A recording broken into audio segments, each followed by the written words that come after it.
Poad here at Internet Retailing and e-Delivery Expo, and I'm here with Chris Poad, Director of Seller Services of Amazon UK. Well, Chris, the Internet Retailing EU Top 500 research has found out that 41% of European web traffic to e-commerce sites goes to yourselves and eBay. What are your thoughts on that, for starters? Well, I hadn't heard that stat before. So first of all, it's very flattering that customers are hopefully beginning their shopping journey some of the time on Amazon. That's certainly our intent. I think Amazon over time should be a place where people can come to start their shopping experience.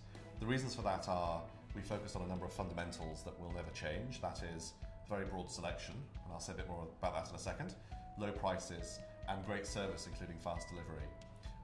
One of the reasons why I think we've become popular is because we do offer broad selection. So in the UK, on Amazon.co.uk, we have over 120 million different products available for sale. The majority of those products are offered by our third-party sellers, small companies who list alongside Amazon, the retailer, on our platform. So while I'm surprised by the statistic, I think the reason is simply breadth of selection and consistently good pricing. It's pretty simple, really. And is there a point when you will stop expanding the number of SKUs that Amazon and your marketplace sellers offer on this platform? I think our founder, Jeff Bezos, once famously said he wanted Amazon to be the place where people can find, discover and buy everything available online. And so I think the answer is no. Although we have more than 100 million products for sale today, we know that that's just the tip of the iceberg.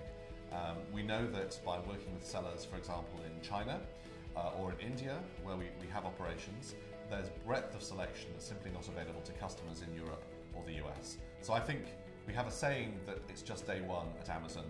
The first 100 million, I think, is just day one. I don't know where we're going to end, but we're certainly not giving up anytime soon. Wow. So what's the next phase of growth then for you? I think there are a couple of sources of growth for Amazon's business over the next few years. The first, which we've been focusing on for a couple of years now, is global selling. So this is where we facilitate and help small businesses sell across borders. We started that in Europe, where, because of the political structure in Europe, it's easier to do cross-border trade, with services like Fulfillment by Amazon, where we fulfill products to the EU 28 countries, translation, and help with creating listings in our other European websites. And that's been a great source of growth. We've seen many more sellers now growing their export business into Europe.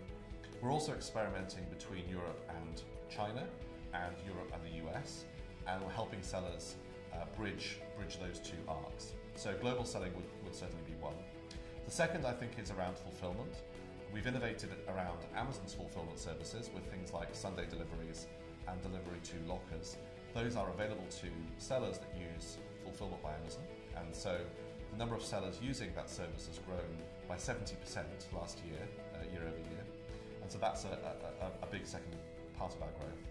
And the third part would be new categories. So categories like consumables, health and beauty, and fashion. That's where we're seeing the big growth. Okay, thank you.